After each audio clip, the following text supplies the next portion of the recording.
Good morning, beautiful people, and welcome to Drawing Down the Dragon. I'm Snappy, and thank you for joining me for our morning adoration to the Muses.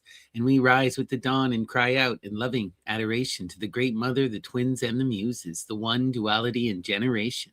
And we ask the Muses to sing in us the songs of inspiration, to guide us in our daily wanderings, and to teach us to listen and perceive with reasoned clarity. Thank you all for joining me. Now let us light our candles and begin our rites.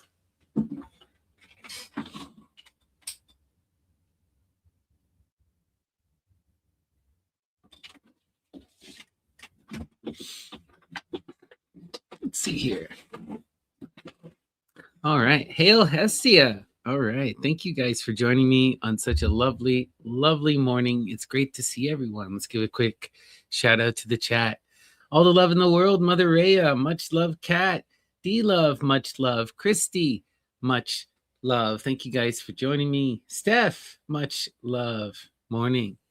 All right. Really appreciate it. And so let's begin today by discussing. Oh, excuse me. Let's begin today by discussing the astrology. We find ourselves under the moon in Pisces. And the moon in Pisces is always such intense energy. It calls us into our deepest intuition. It calls us into our depths of our emotions and pulls us into connection with the people around us. Now's the time for deep intimacy, for really understanding how we feel about things, feeling ourselves to our depths and recognizing the feelings of the people around us. You know, we can really come into a warm embrace and loving connection. There can also be a lot of anger and resentment, though, if this energy is already cloudy or troubled, you know? So we have to make sure, too, that we're taking that time to ground ourselves and not allow ourselves to get washed up in the emotions of others or get pulled down too deep into ourselves if we're having, if we're struggling. But if you can ride these waves, you can really grow, you can really connect, you can go to the depths of another, you can embrace yourself, right? Really experience the beauty in these moments. The power of Pisces is through that loving connection, and it calls, right? Really powerful stuff. Okay, let's continue. Let's discuss the title. O life, thou harlot, who beguilest all. This wild line comes to us from a magical poem by one of my favorite poets, Clark Ashton Smith. And we're going to read a couple poems by Smith this morning. This is The Harlot of the World. Let me just get a quick drink here. O life, thou harlot, who beguilest all, beautiful in thy house, the golden world, abidest thou where power's pinion furled, and flying splendor follow to thy call. Innumerous, like the stars or like the dust, nations and monarchs were thy thralls of yore. Unto the grave's old womb forevermore hast thou betrayed the passion and the lust. Fair as the moon of summer is thy face, and mystical with cloudiness of hair. Only an eye, subornless by delight, shall find within thy phosphorescent gaze those caverns of corruption and despair, where the worm toileth in the charnel night. Where the worm toileth in the charnel night. Wild. In the deep caves and the caverns, right? Dragon magic. Wild stuff. Let's continue. The next poem I'd like to read, this is a fun one. It's called Mystery. Mystery by Clark Ashton Smith. To me, who have but known the senses' doubtful lore, thy soul is evermore mysterious as mine own. With ears I strive to hear a song that is not sound, with eyes to pierce the bound of things unseen and dear. But in delectable dark ways and wordless speech, our hearts throb each to each, the tale we cannot tell. The flesh unto the flesh utters deliciously, desire and ecstasy through all its subtle mesh. In a swift glance, or in the close and eyeless night, as light that meets with light, my soul has seemed to win. Communion clear with thine has found the oblivion deep, which is not death nor sleep, but ampler life divine. Hail the muse, inhale the darkness and the silence, for that is where we find her, right? When we can go into the depths of ourselves, into the magic of the inner world, that's where the muse resides, and that's where we find the ampler life divine.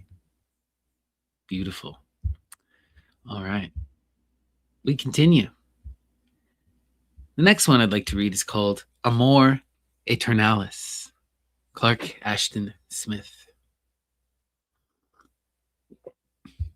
O love, thou Judas of the martyred soul, thou pander to the painted harlot life, the rankest lies wherewith thy heart is rife, too fulsomely immune thy lips' red scroll, whereon is writ the secret of our dole, of mortal woes, immortalized by thee in wisdom through thine olden perfidy, drawn back to life from some Lethean shoal.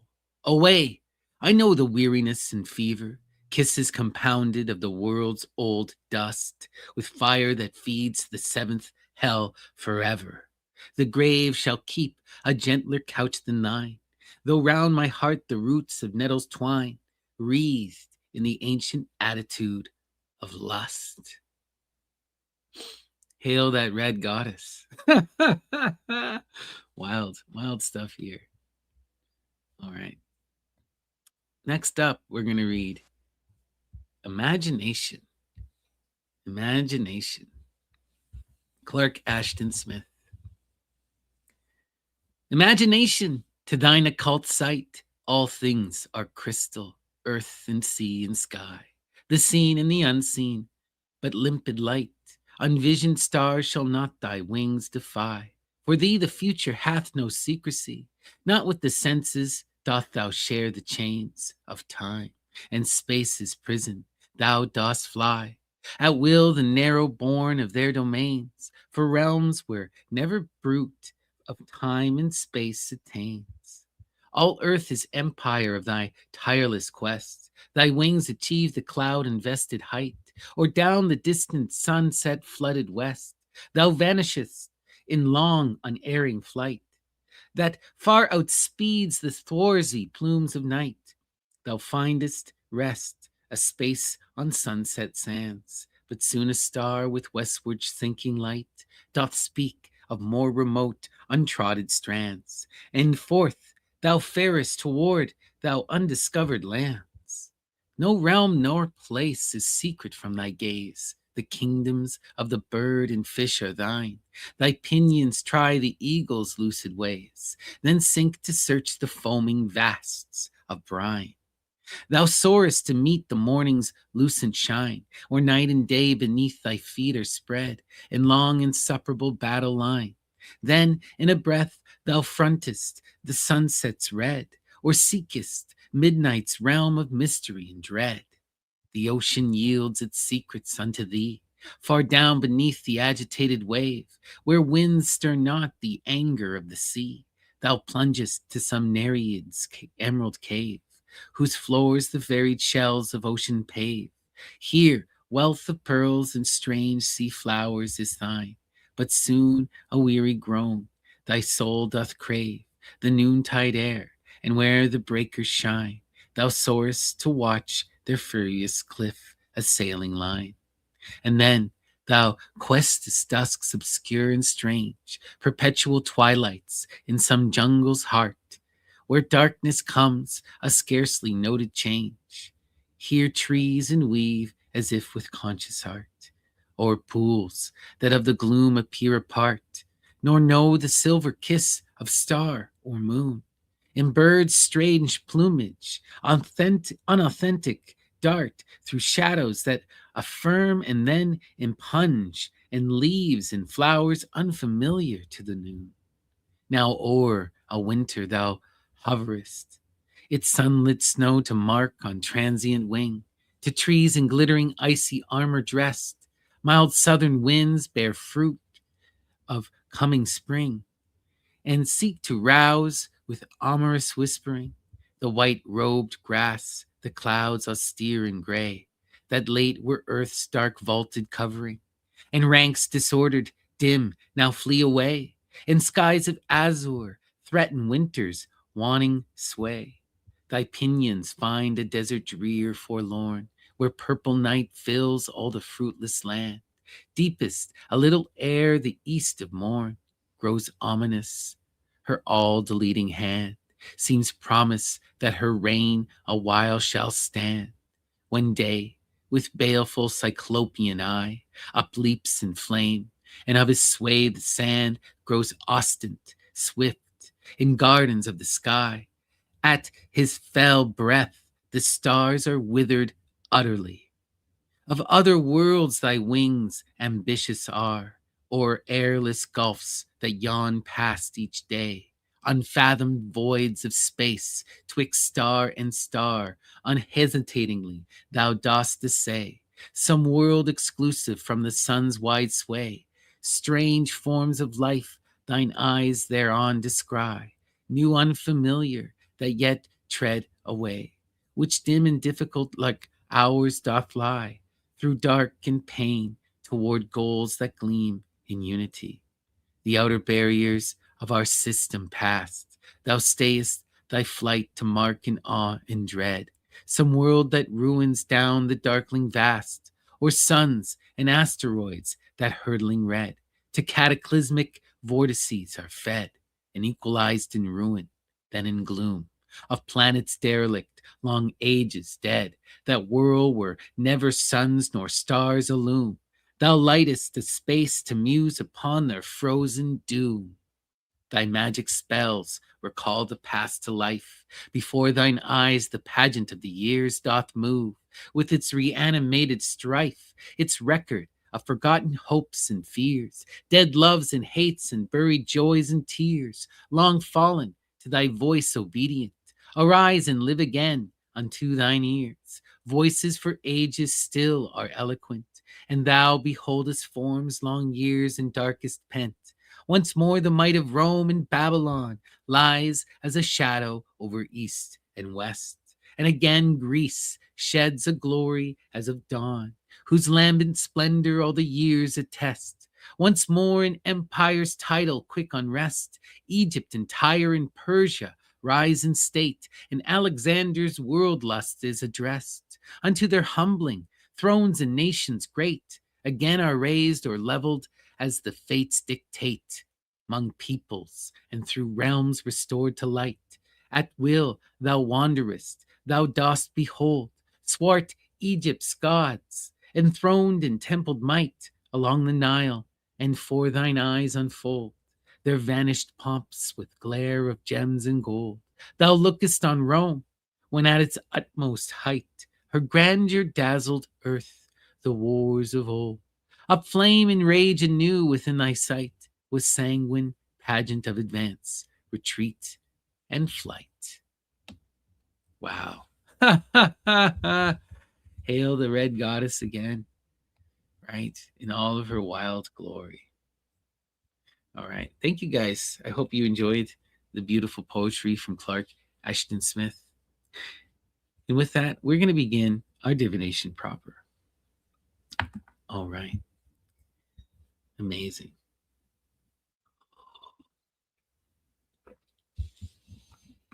And we will begin with our Ganapati Oracle.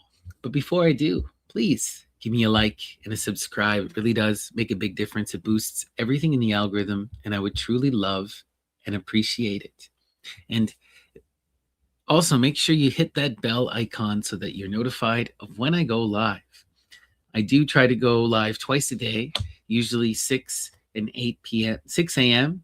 and 8 p.m. Eastern. But sometimes, I'm a little bit late, like today, an hour late, or, sometimes an hour early. Or sometimes, I miss a day here and there. But we try to do it as much as we can, twice a day, 6 a.m. and 8 p.m. Eastern. And yeah, if anyone is interested in me pulling them a few cards, please give me a like, send me a super chat, a super thanks, or sign up for a YouTube membership. All right, now let's go to our Ganapati Oracle. And we invoke Ganapati Ganesh, the divine child, the Lord of beginnings, the guardian of the threshold, and the master of the spirits, the Ganas. And we ask Lord Ganapati to send us an inspiring message through the cards and to help ensure our words are heard by those who need to hear them. So, Lord Ganapati, what is today's empowering and inspiring message? All right, let's take a look. Inspire. 29, positive outlook. Positive outlook. Wild energy, right? Beautiful energy. 2 and 9, right? 2 and 9, and taking us back to the energy of the 1. The 29, this is amazing. The 2, of course, in the tarot is the power of the high priestess, the highest hidden muse, the highest hidden light in the darkness, right? And it is also the power of love, Bacchus and adoration of Venus, the energy of joy, the call to recognize the other that calls us through creation and generation, right? And the 9, this is the cycle at its end, at its height, at its infinite generation, the power of the muses, right? We are seeing here the inspiring force of creation and generation, right? In its most expansive. And we're seeing the light in the darkness, that energy that calls us back to source together. This is really empowered energy here, positive outlook too. What is this energy all about?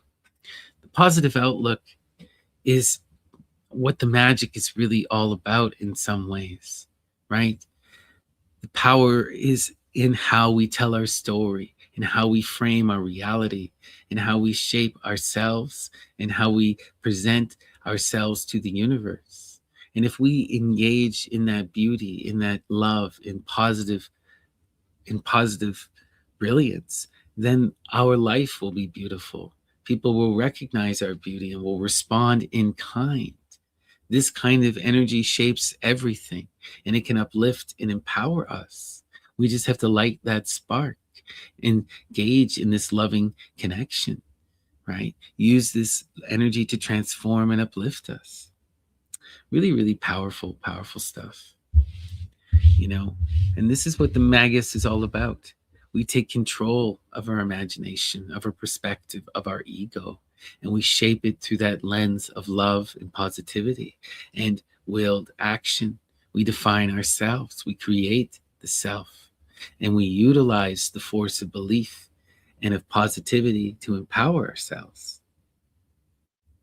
All right, let's take a look. Oh, I'm glad you enjoyed that, Steph. Thank you. Sorry about the mic issue. I didn't even realize. And I had spoken so well and and it was so off the cuff, I didn't want to re-record it. But yeah. All right, let's continue. Up next, we're going to go to the Angel Guardian Oracle. The Angel Guardian Oracle. We invoke the guardian spirits, the Angelos, and ask them to watch over us, to guide our hands, to protect us and uplift us and help us to achieve our goals. What is the message, guardian spirits? Inspire. Yeah, it's in mono. For some reason, it's in mono. All right, let's take a look. Listen deeply. Listen deeply. Wow. Oh, thank you. Appreciate that. That's all to the muse, right? Inspired eloquence in the moment.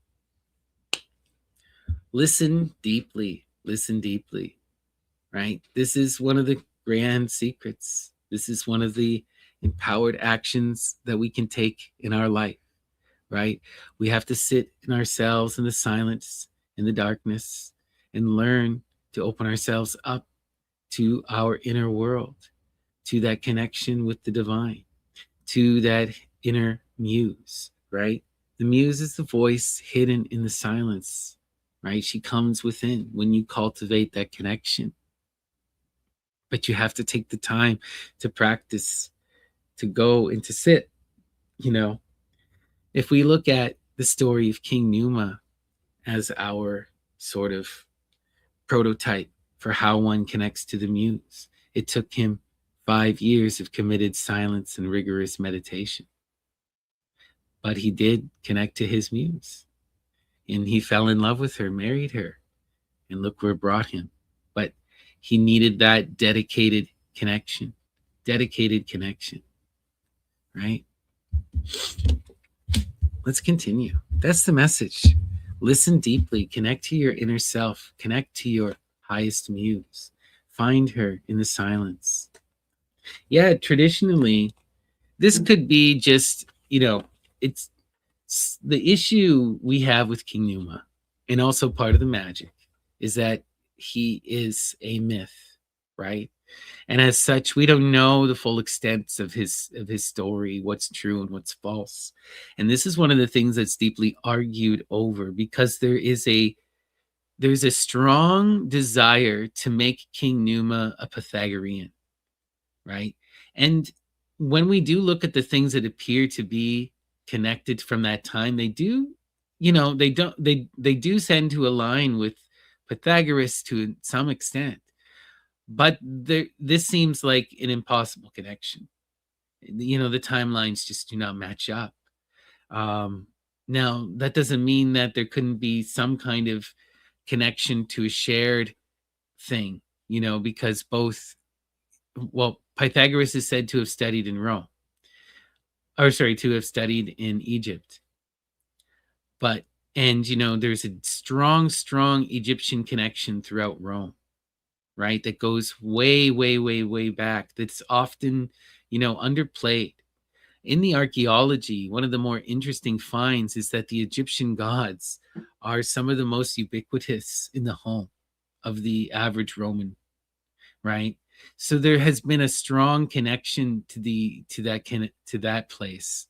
So I wonder, but often the 5 years is seen as a way to make Numa a Pythagorean, because in the traditional Pythagorean system, you had to swear, 5 years of silence, and before they would admit you. They had all kinds of wild stuff, and that was one of the things. If you couldn't do that, then you couldn't come and join their community. What we do know, is that sitting in the silence and in the meditation is key, right? Whether or not you need to be in that deep, rigorous disconnection, I think that's more of a personal thing. But that's where you find the muse. That's where you find the self. And it takes work and cultivation. You have to learn to develop the inner world. You have to learn to enter into the stillness. You have to be able to come to peace with yourself, right? And that takes a long time. And even after you're able to do it, it's sometimes, you can't do it all the time, and you can fall out. You can easily fall out of practice. I like to think of meditation as like playing an instrument. If you don't practice every single day, you're not going to be amazing. It's just how it is, right? Now, that doesn't mean a great player can't still play great without practice, but they're not going to be at their peak, and they're not going to be truly amazing. That takes rigorous, regular practice. Same thing with meditation. Unless you're engaged in that regular practice, it's not gonna work in the way that people want it to, right? The truly great, true greatness through meditation are the ones who do the hard work. All right. Let's continue.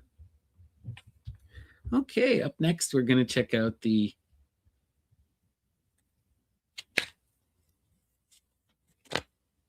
Fairy Guardian Oracle. The Fairy Guardian Oracle. Oh my gosh, that's too funny, Wild Speck. All right, the Fairy Guardian Oracle. And let us invoke the spirits, the daimonettes, the manes, the lares, the penates, the genii, the seleni, the satyrs, the dryads, the naiads, the oreads, the nymphes, the nereids, the courids, the coriobantes, the elves, and the gnomes.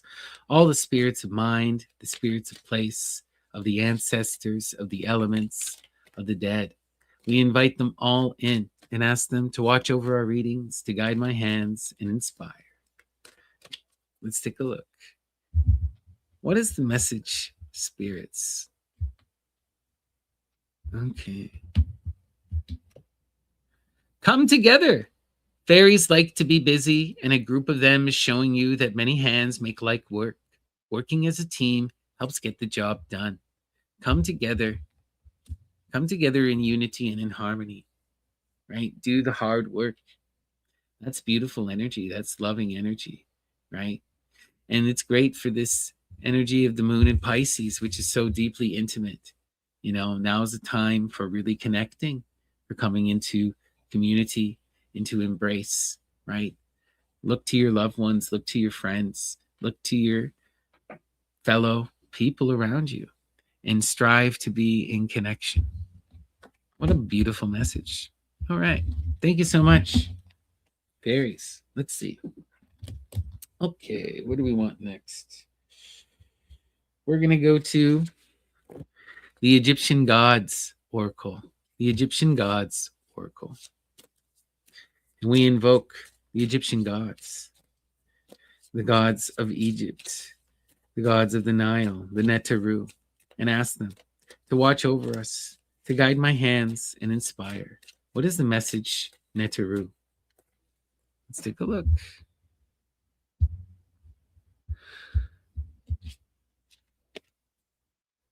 Okay, and we have Ma'at 13, 1 and the 4, right? What do they say? Truth and fairness.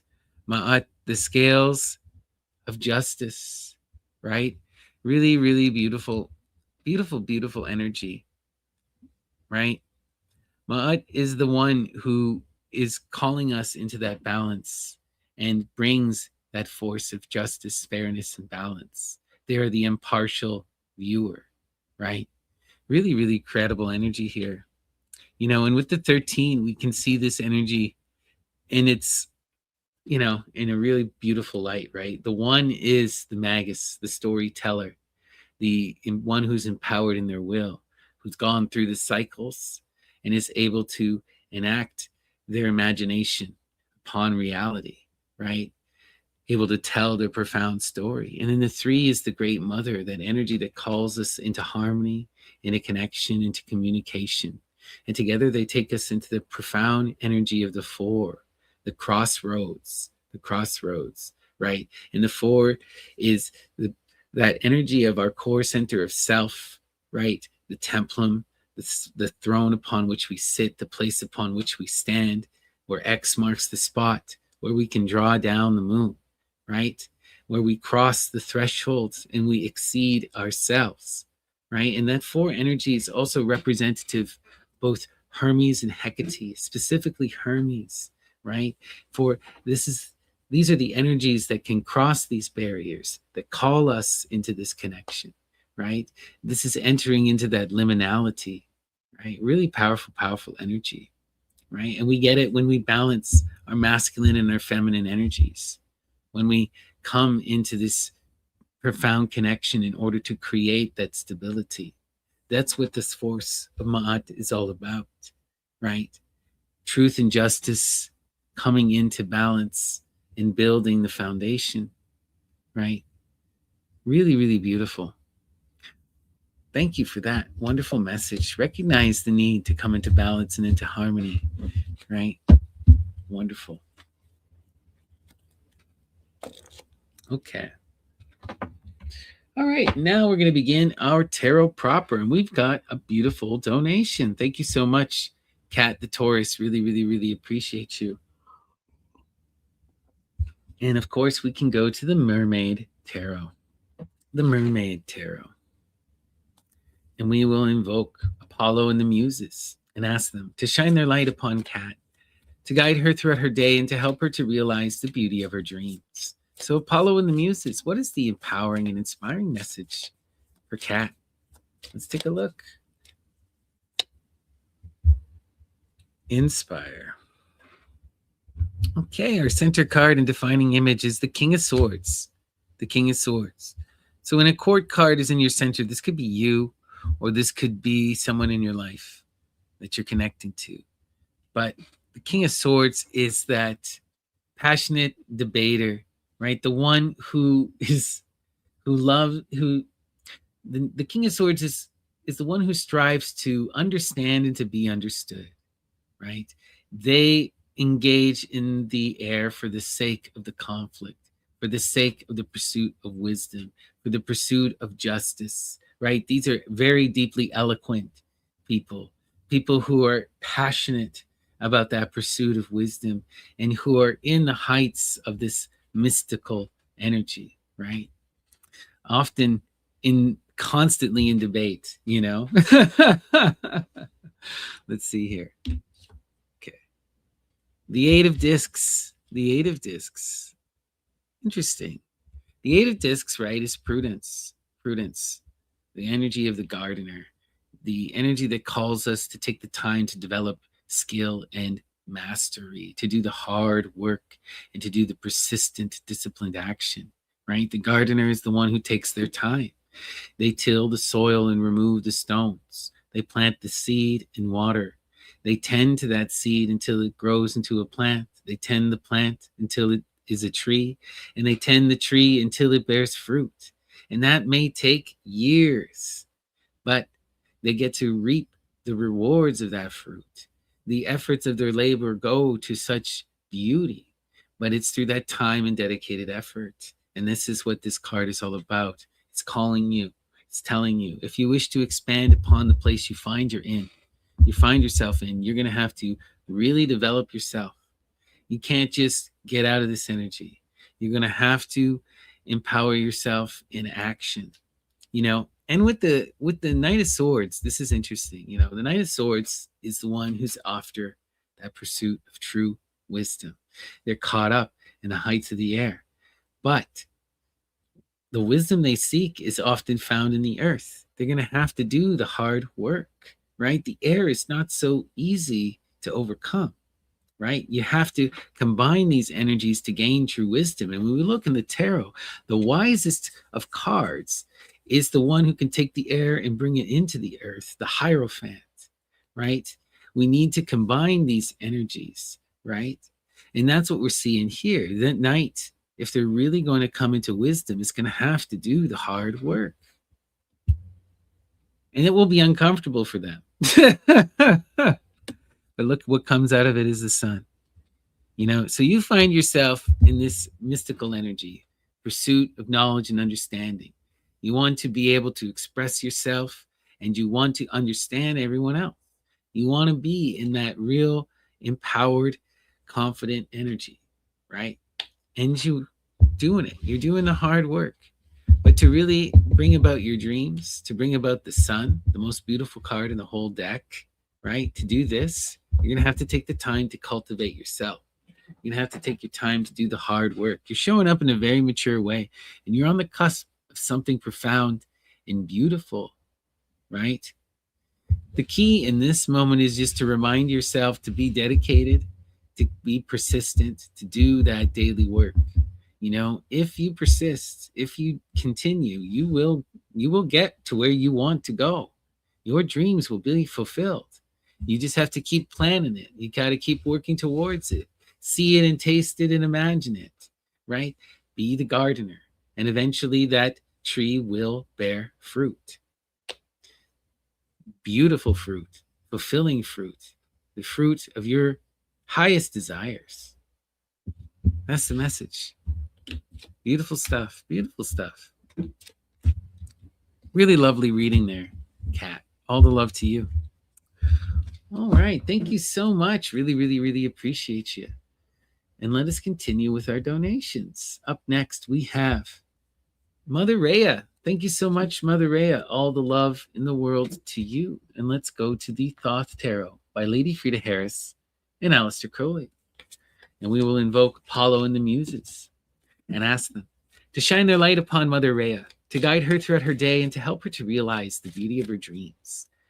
So, Apollo and the Muses, what is the message for Mother Rhea. All right, let's take a look. Inspire. So our center card and defining image is the Fool. Is the Fool. The Fool, right, is Dionysus, the child to come, the one who follows their desires and falls into creation, right, is ripped apart in the divine madness. When we see this card, right, we are called to embrace our desires, to pursue them without care, without worry, to embrace the madness, to be the carnival king, to sing our song, and to be truly our unique self without care, without worry, in the purity of being, right? Just do it. Take that leap. Grab the bull by the horns. Be your best self. And what is this calling you towards? Wow. It's calling you towards the Queen of Wands. Who's the Queen of Wands? The Queen of Wands is the water of fire, the one who puts their beauty into the world and uses that as their artistic creation, right? They are this beautiful person who inspires and transforms reality through themselves, through their creative work, through their beautiful ideas. You know, a real transformer, a real shaper, the one who is inspired to engage, right, in that true transformative loving action. But there is a lot of intensity with the Queen of Wands, right? Because she is the water of fire. She manifests that intensity of the steam, that conflict. And that conflict leads to passion, both obsession to attack and obsession to love, right? So often this energy, you know, while it can lead to so much transformation, so much growth and beauty, so much artistic creation, it comes at the cost of that obsession and that gaze. But the muse is calling you to embrace this energy, to be your artist self, to put your ideas out there, right? In spite of that intensity, right? Let's see. Yeah. Yeah. It's telling you here, you know, what we're seeing is you're on the cusp of becoming this energy.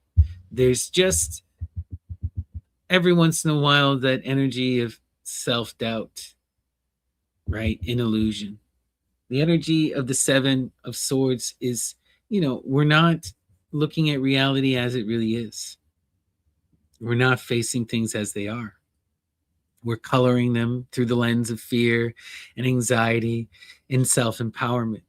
And we're distorting things, you know, for our own ends. But ultimately, these ends usually hold us back, right? And so there's a need to just get out of your head. Get out of your head. Don't think about it. Just leap for it. Just go for it. Just be that energy. Just be yourself, right? Be the carnival queen, right?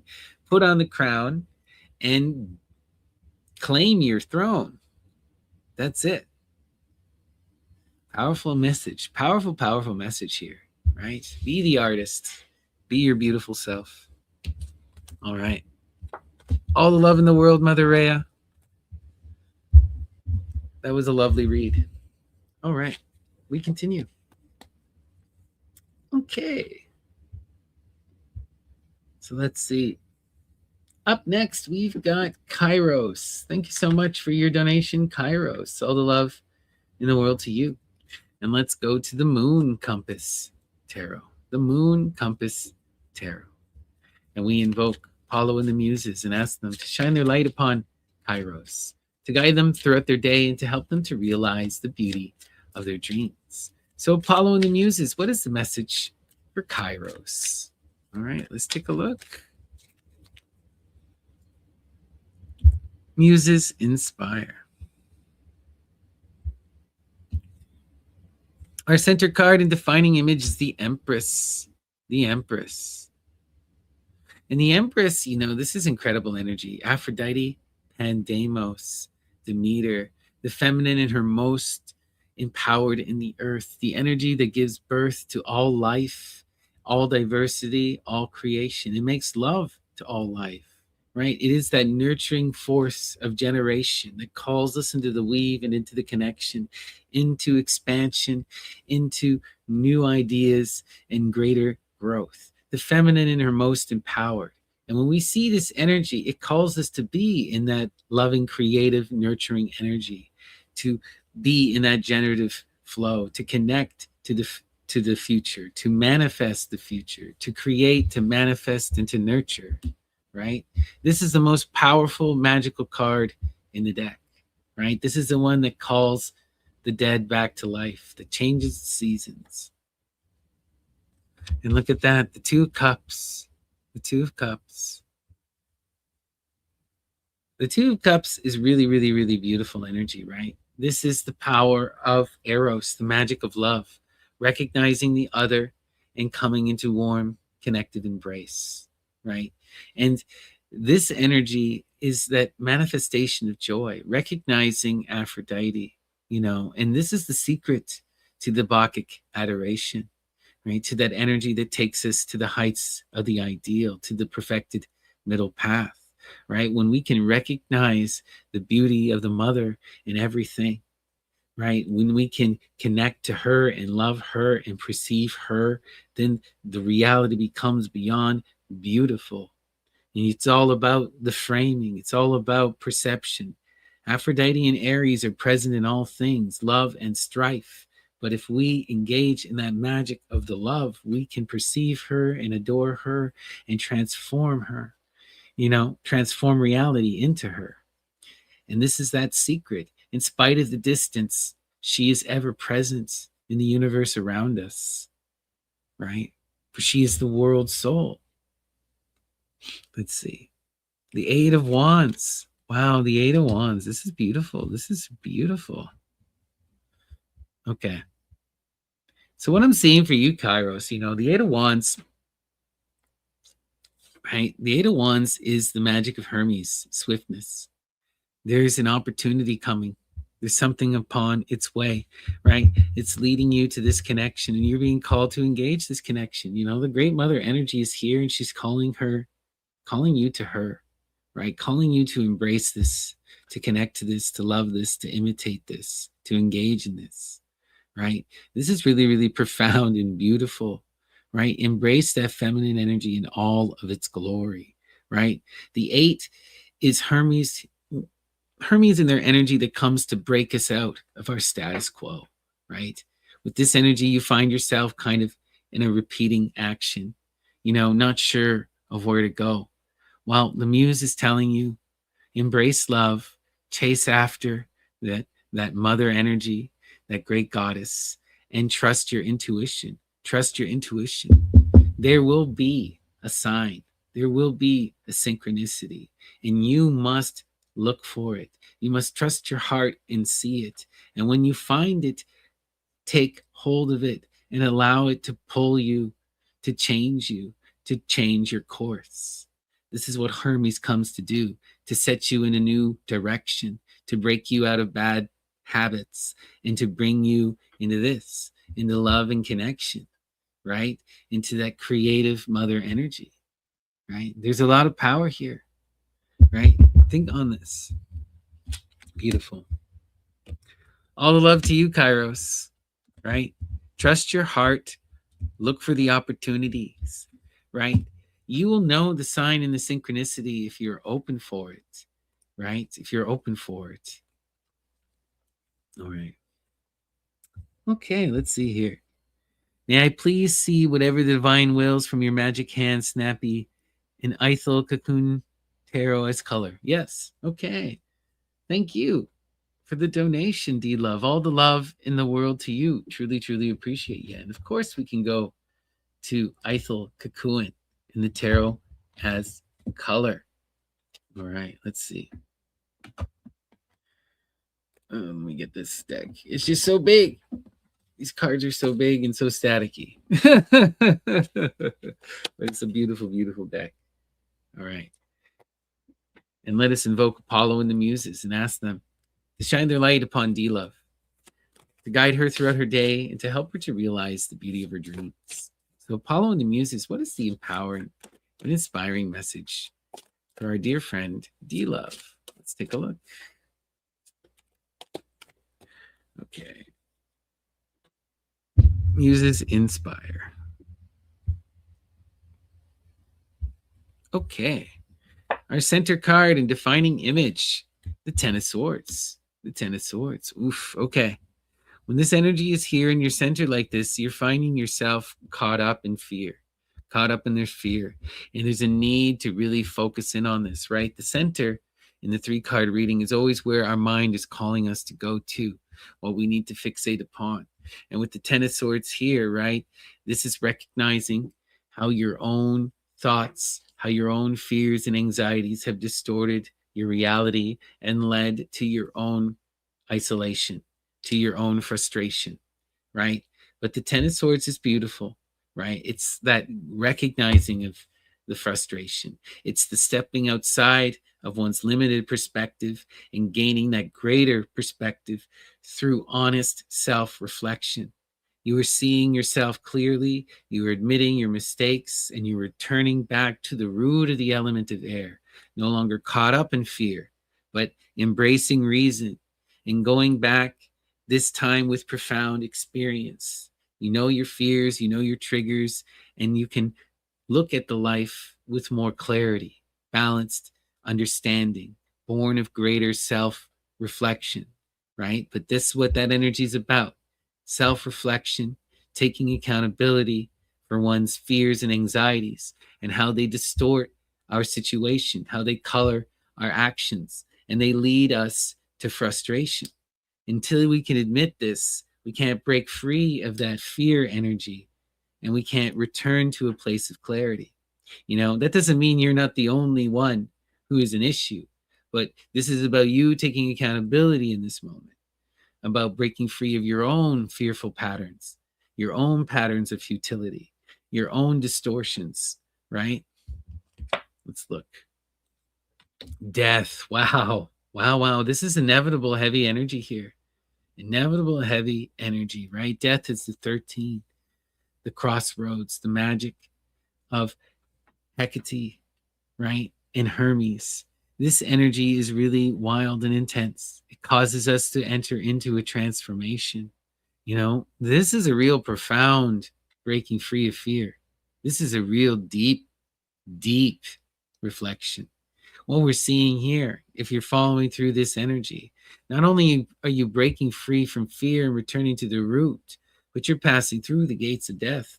You're shedding this negativity behind. You are called to really move out of this, right? The death is a finality and a beginning.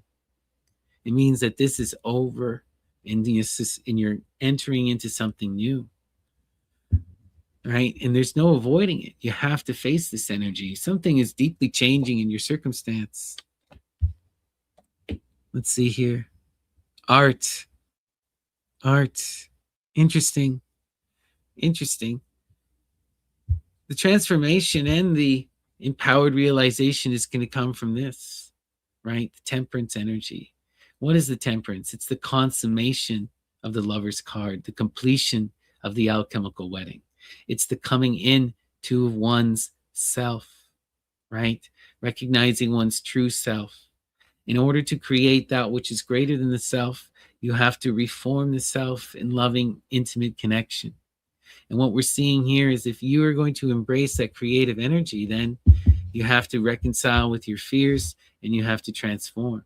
You're moving into something grander. You're growing in a really profound way. You're becoming that true creative. But that true creative requires a confrontation, right? With the fears, with the bad aspects of ourselves, right? With the limited aspects of ourselves. And what we're seeing is a transmutation. That temperance energy is able to reject fear and to embrace change. You're metamorphosizing. You're recreating the self in your own image. This is really, really, really, really, really powerful energy. When we recognize, recognize how fickle the ego is, right? The ego is something that changes throughout our life, and we can take control of it. What we're seeing here is you breaking free of false selves, old narratives, old ideas. They no longer serve you, and you're growing and changing, and you are redefining who you are, reimagining who you are, breaking free of that which no longer serves and letting it go, and embracing yourself, coming into a new creative form, that which can create something truly beautiful. And to do that, you got to get rid of that which binds you, which is the fear, those negative thoughts, right? And that's what you're doing. That's really, really beautiful. So the message is clear. Engage in this creative work. Love yourself, reimagine yourself, recreate yourself. The self is malleable. Let go of your fears. Call them, name them, and discard them. Cast them into the abyss, right? They're done. You are no longer bound by them. You see yourself clearly. You know where you've come from, and you're going in the different direction. No longer bound by that past, but free to redefine yourself into the future. Love it. Really, really beautiful. All right. That's the message. Thank you so much. Really appreciate your support, D-Love. I hope that resonated. Right? Be your creative self.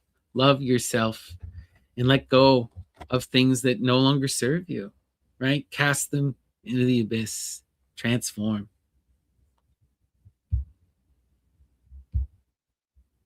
Let's see. Okay.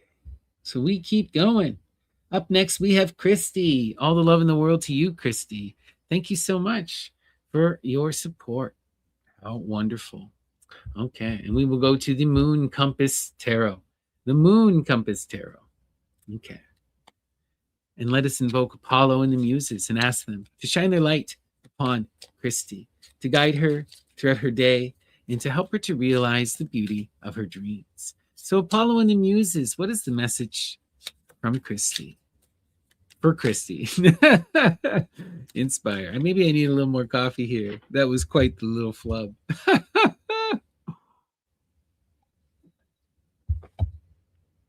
All right, let's see. What is the beautiful message for the lovely Christy? Okay. Oh, temperance. Okay. Christy, you're in that process of redefining yourself, of recreating yourself, reimagining yourself. Temperance energy is what? This is the consummation of the Lover's card, right?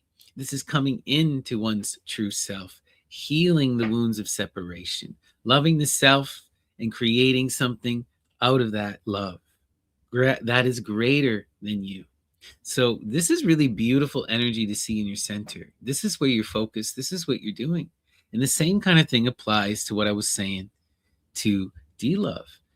Recognize you can redefine yourself at any point in your life. You can relook at the world, reimagine the world. That energy of the self is malleable, and you have the power to create it and to reshape it. And this is what that's about. You're taking the reins. You're letting go of what no longer serves you and empowering yourself in love and creation. The other aspect of this is to engage in that creative aspect. Be inspired. Put yourself into work. You are what you do, right? If you want to redefine yourself, you have to change your patterns of behavior too, right? And that is where the art comes in. You are the art, right? You are the art. Make yourself different by breaking your bad habits and changing your course. Five of Swords. We've seen this energy from you before, right? Five of Swords is one of the most difficult cards in the deck because you're on that quest of wisdom. And moving from the 5 to the 6 is no easy task, right? The defeat is real and it's a struggle. To come into true wisdom, we have to do the hard work, right? And that wisdom requires two things beyond all else, right? It requires a listening, a willingness to move beyond your limited perspective and to take in the perspective of others, and a willingness to persist, right? The defeat is real, The struggle to understand is real, and you will fail time and time and time and time and time and time again, right? You want to, in some ways, embrace that Knight of Swords energy in the face of this, because you got to relish in the struggle. You know, every time you fail, you also come a little bit closer to understanding, you know? And ultimately, the only way out of that 5 is through that study. You got to read the books, you got to listen, you got to learn, you got to do the equations, write the essays, you know? That's what it takes. Okay. The 7 of Pentacles. The 7 of Pentacles. Interesting. Okay. All right. You find yourself being pulled in 2 directions and you have 2 struggles on your hand. You know, on one hand, you're in that struggle to come into wisdom, to understand and to be understood, right?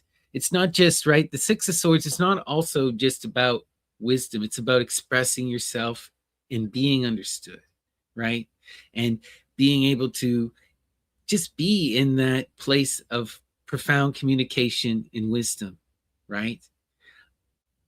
So that is a beautiful thing to strive for. On the other hand, we have the 7 of Discs, the polar opposite of that energy, right? In the 7 of Discs, you find yourself in a place where you are succeeding, you are building, you are working, you're doing what you need to do, but the work is overwhelming. The work is really hard work. You know, the 7 of Discs, we're finding ourselves juggling too many balls, and there's the potential that something may fall. And when this energy is here, there's that need for focus. There's that need to come back in to the energy, to temper. You know what I'm seeing here with the Temperance? You're finding yourself pulled in 2 directions. Part of the reason why you're in that energy of the 7 is because your mind is over here. Your mind is over here in that kind of mystical pursuit. Well, your life is over here juggling all this BS, you know? And there needs to be some kind of tempering of this energy, transformation of this energy. You need to take that you know, one of the things you can, you can find yourself in the work. You can transform the work into beautiful art. There needs to be, though, a kind of a balancing here and a recognition, because you're finding yourself pulled in too many directions, right? And there's this desire to transform, but until you can focus on one, you're never going to complete it, right? And what I always try to remind people, you know, the air is fickle. The air also, like that 5, this energy, this is not going anywhere anytime soon. let's be honest with it, right? This is not going anywhere anytime soon. This, though, this could fucking upset your whole world. This could cause you the most stress imaginable. This is what you need to deal with, right? You know, this we can deal with it in the background. It's not going anywhere. You know, so there's a need, though, to make this enjoyable for yourself with that Temperance energy. You got to change what the work is about.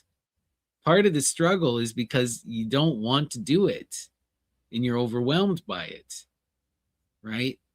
How do we figure out a way to make it work for ourselves, right? How do we make it work for ourselves? That's an interesting question, but something to ponder, right? That's the message. Don't let yourself get too divided, right? Don't spend too much time in the heights of the air. It's an unending quest. You know, it's an unending quest that only leads to more questions, to more questions. And, you know, that failure sucks, but you got to deal with it. You just got to deal with it. Come back into a place where it's manageable, you know, not stressing you out. That's the message. All the love to you, Christy. Okay. Up next, we've got Jesse, Disco Nisus. Thank you so much, Jesse. All the love in the world to you. And let's see, which deck do we wish to go to? Okay, we're going to go to the Egyptian Tarot of Thelema by Oliver St. John. And let us invoke Apollo and the Muses and ask them. Oh, we got a card shooting out. So that'll be our center card. Let's see. That was funny. Okay, what's our center card for Jesse? Oh, it is the Ten of Swords Ruin. Ten of Swords Ruin. Wild. Wild, wild, wild. Okay. The Ten of Swords is, the completion of the cycle of the air, right? This is the breaking free of the chains of fear.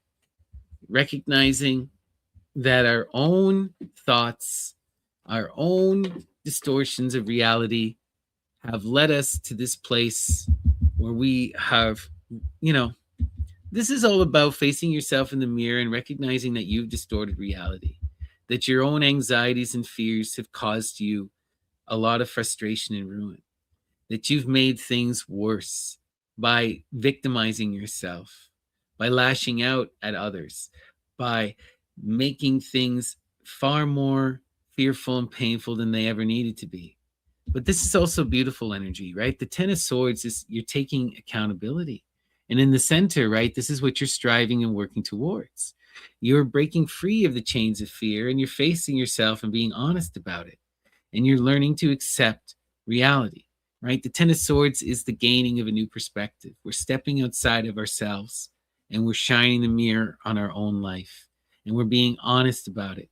We're being honest about ourselves. And that allows you to return back to the root of the element of air and you can begin the cycle again, but this time with profound experience. You know your triggers, you know your fears, you know what you're getting into. So now when you face the complexities of life, you can face and understand your reactions. The big issue in the air, what constantly happens is we deal with a profound level of shit and then we overreact to it. It's like often this frustrated energy, this hateful anger energy that causes us all these problems, it's not like it's born out of nothing. It's not like it comes from nowhere, but we need to learn how to control our reaction, how to not allow the horrible stuff we have to deal with distort everything. Because what we want to do is be in that reasoned place where we can face reality as it is, accept it in all of its difficulty, and do the hard work necessary to overcome it. If you're in that frustrated energy, now whatever you're dealing with has just become 10,000 times more difficult, 10,000 times worse, right? And now you're lashing out at everyone else too. It compounds and compounds and compounds, right? You just taken the shit and threw a ton more on top.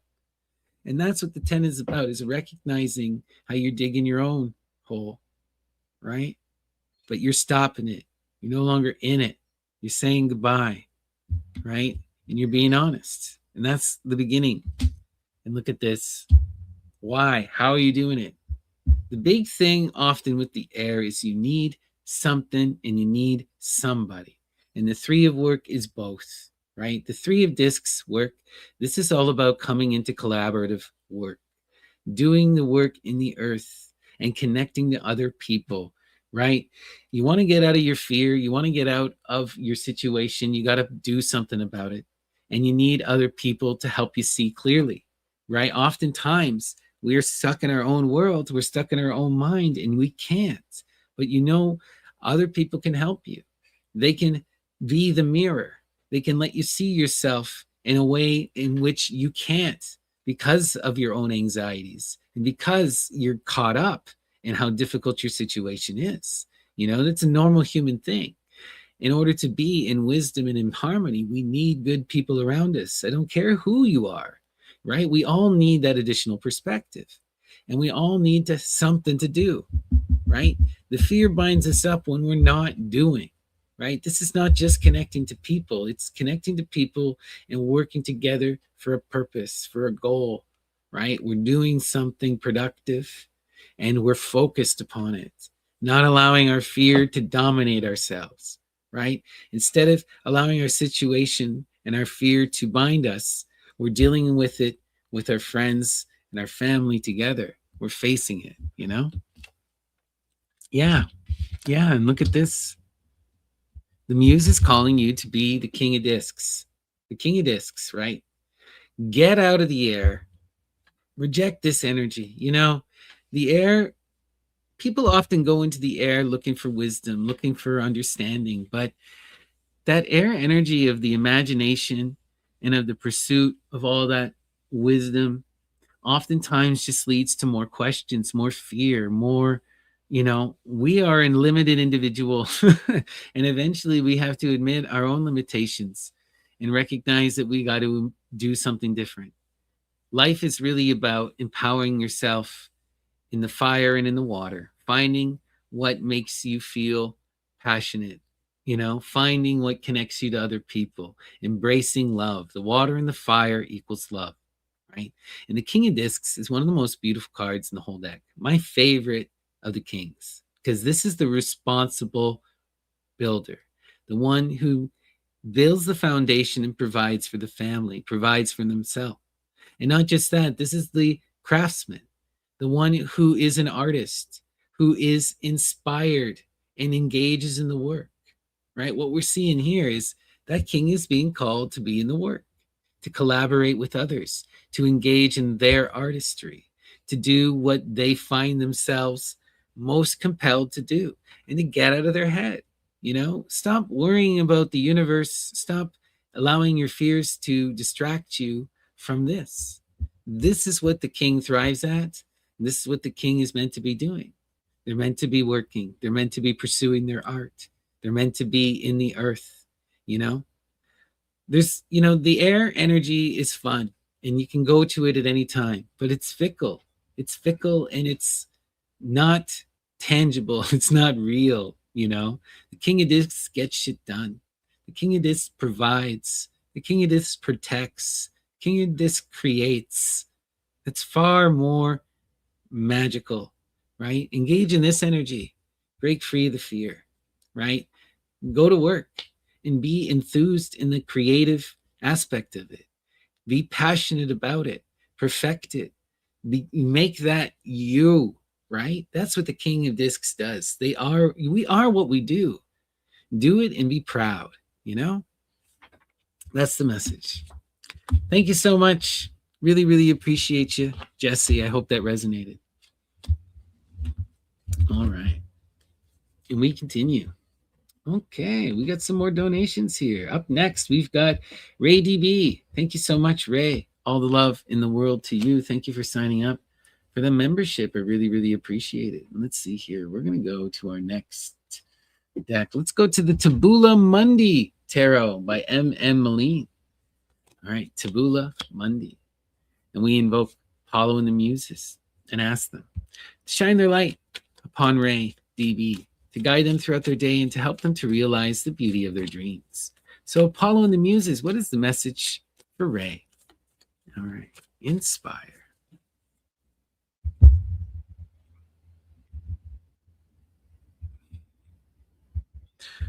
All right, so our center card and defining image is the Prince of Cups. The Prince of Cups. So the Prince of Cups, this is the energy. You're with the center here. Almost certainly this is the energy you're showing up in, but it could be someone in your life. The Prince of Cups is the water, or is the air of water, is the air of water. This is the youth who finds themselves struggling to come into harmony and into flow, caught up in their own imagination, right? Coming into connection with people, finding emotional fulfillment, finding love, it's one of the hardest things imaginable, right? And none of us gets to choose the water. None of us gets to choose what we love, where the water is calling us. All we get to do is try to harmonize with it, try to figure out our connection to it. And the Prince of Cups is struggling with this, really, really deeply struggling with this. They're finding themselves searching and trying to understand their place and their connection and their relation with it. But like all the princes, the answer is not found in the air. The air can provide you with a lot of perspective, can teach you a lot about the universe, can bring you to the heights of the imagination, but it will never give you the answers that you seek. In order to find your connection in the water, you must pursue the waters. You must embrace the fire, your passions. You have to connect to others in love. You have to come into community and connection. You got to get out of the air and try, right? That fear and that anxiety, prevents this prince from coming into connection. It makes them isolated and anxious. But the answers they seek are found in connection. They got to overcome that anxiety. That's the only way forward for the prince. Let's see. Look at this. That's intense. So we find you, yeah, almost certainly, yeah, this is you, right? The tower is the force of Mars, right? It comes to pull the rug out from under you, to knock you down, to knock over what no longer serves and what no longer works, right? The tower is intense. It's a challenge, and you have to rise to meet it. There's no avoiding it. It's forcing you to change, and it's forcing you to adapt. It's saying, wake up, do something. You have to. But what does this energy lead to? It leads to incredible innovation, profound transformation, right? This is the force that leads to the manifestation of new technology, new ideas, new profound innovation and growth. But it comes after the fall, right? After you can pick your boots up, after you can deal with this and adapt. But that's what you got to do. You got to face it and deal with it. There's nothing else that can be said. Yeah. Yeah, the Nine of Swords, cruelty. That's really, really intense, painful energy. The cruelty is the swords at its absolute height. At its absolute height. Right? So this is the energy of being so caught up in our imagination that we are now in victimization mode. We are lashing out at everything, right? The cruelty energy, it lashes out at the self because we fail to be who we think we should be. We fail to correspond to our ideals. We fall short of our imagination. And so we hate the self and reject the self. And then the same is true for reality, for society, for community, for the people in it. They fail to meet our ideals. And so we lash out at them. And we view everything as out to get us, right? We don't meet our ideals because society hates us, and society hates us, so they're out to destroy us, right? It's this real negative energy that leads to a self-fulfilling prophecy, right? A prophecy of violence and of destruction, right? This is kind of the most negative energy that you can be in, right? And we're seeing it's born from this deep, frustrated place, right? It's not like this cruelty is coming from nothing. Cruelty is born out of, oh no, oh shit, I just spilled some coffee. Oh no, oh no, oh no. 1 second here.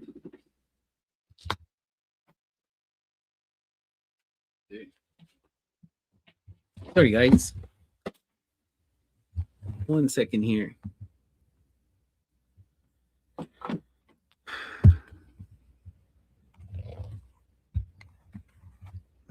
Oh, what a bummer. Okay. Is everything okay? Can't get this to work now. There we go. Okay. Sorry about that. Okay. All right. My apologies.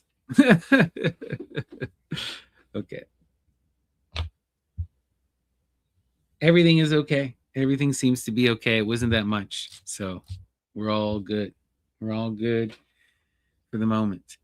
Though I'm probably going to have to wind down here and finish cleaning up. So I apologize, guys. So what we'll do is we'll finish this reading and then I'm going to wind down. So I'm sorry I didn't get a chance to do any community readings, but I gotta clean up this mess. But let's see here. So for the beautiful Ray, right? The message is don't be bound up in your fear and in this moment. The tower is changing. The collapse is coming. You have to face it and deal with it. The prince is going to have to face this energy head on. They're going to have to confront this.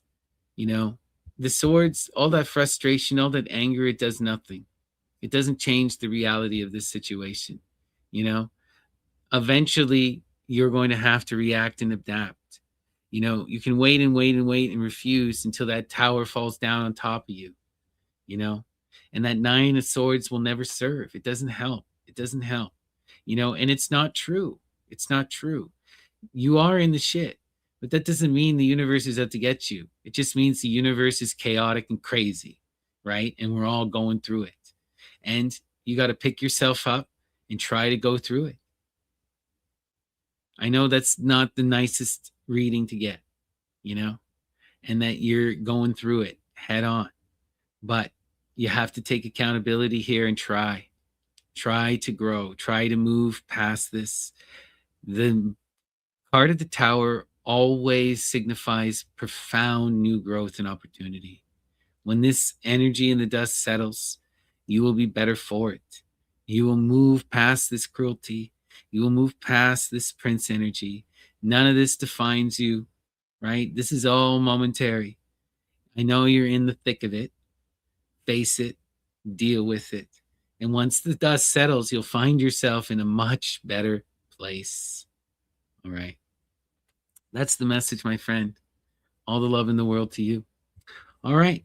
And thank you guys all for joining me. And we're going to call it a morning here because I want to clean up my computer. So I apologize. All right. Thank you guys. Appreciate everyone who sent donations. And we're going to be doing another live stream this evening, a little bit of something special. I'll be getting together with my dear friend, Graham. We haven't got together in a bit. And we're going to be doing an episode of Searching for Dragons.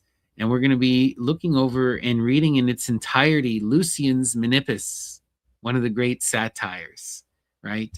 And this is where Lucian travels to the abyss and let's pull you a couple cards, Gandhi, before I have to take off here. Where Lucian travels to the abyss and resurrects the inventor of Menippean satire, Menippus, right? They call him the loud barking shark from the old dogs.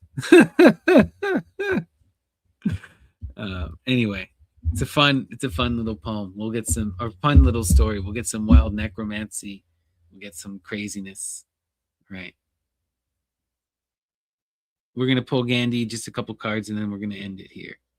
All right, Gandhi, all the love in the world to you. Thank you for the donation. And let's pull you a few cards. And we go to Tabula Mundi. All right. And we invoke Apollo and the Muses and ask them to shine their light upon Gandhi, to guide him throughout his day and to help him to realize the beauty of his dreams. So Apollo and the Muses, what is the message for Gandhi? Inspire. Okay. We have the Seven of Cups, debauchery. Seven of Cups, debauchery, right? Falling into that addictive energy, that self-serving energy, the distracting energy, right? The Seven of Cups is all about not dealing with our problems, masking our problems with limited forms of pleasure, not listening, not dealing, but instead checking out, self-serving, right? But this energy compounds and compounds and compounds, right?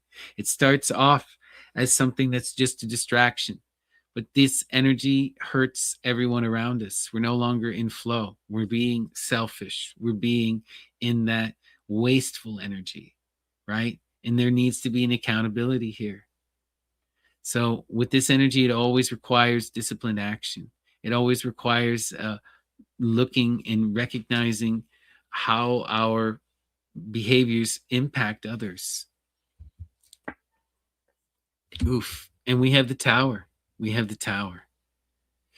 That energy of the tower comes to knock us down, right? To challenge us, to force us to adapt and to innovate. It leads to profound growth, new ideas, technology, innovation, you name it.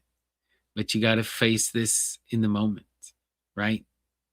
And this is what the tower is about in this moment. You're being challenged here. You're being challenged here, right? This could even be something related to your health, right?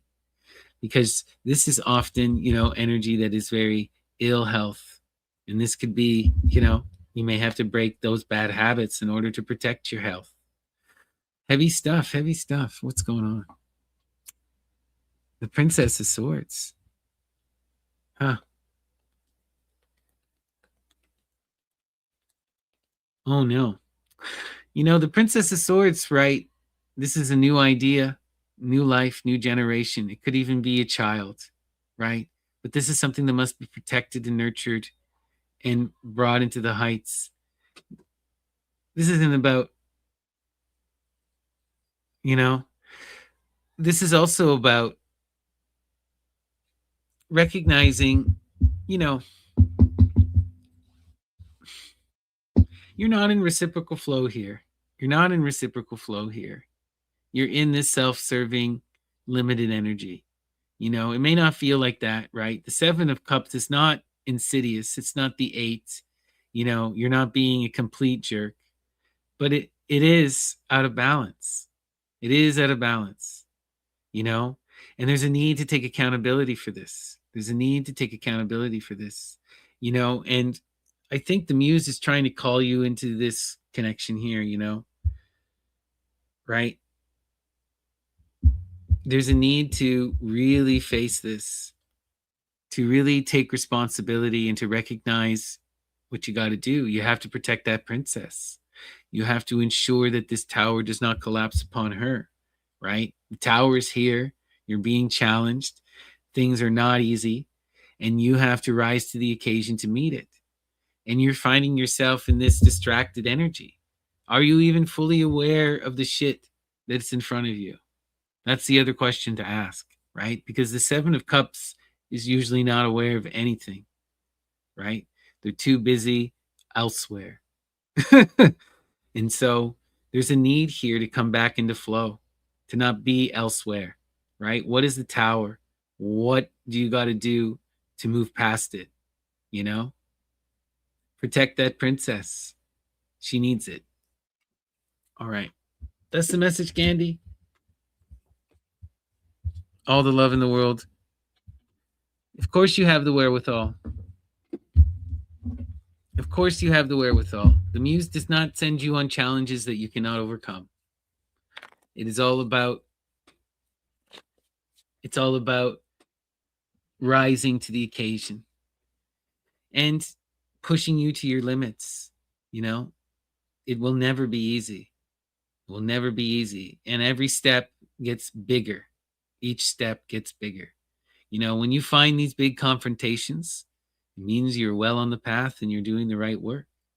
You know, it sucks, but think about where you'll be if you move past this. When you move past this, you'll be that much further along the path, refined and empowered and more in flow. You know, it sucks, but that's what the muse does. It forces us to deal with our shit.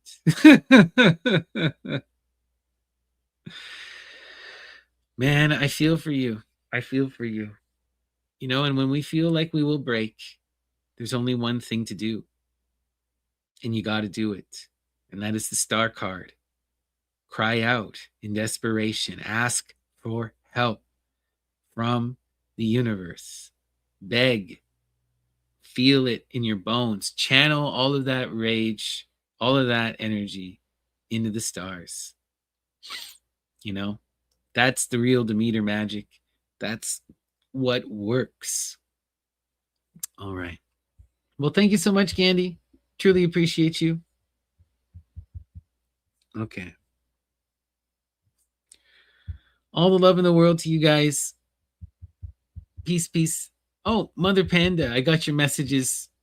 I didn't see them until early this morning, but I'll send you a couple of messages. All right, everyone. With that, we're going to call it a morning. So we're going to end now with our beautiful prayer. And we cry out in loving adoration to the great mother, the twins, and the muses, the one duality in generation. And we ask the muses to sing in us the songs of inspiration, to guide us in our daily wanderings, and to teach us to listen and perceive with reasoned clarity. So thank you all for joining me. Peace and love, and take care. Let's now blow out our candles and end our rites.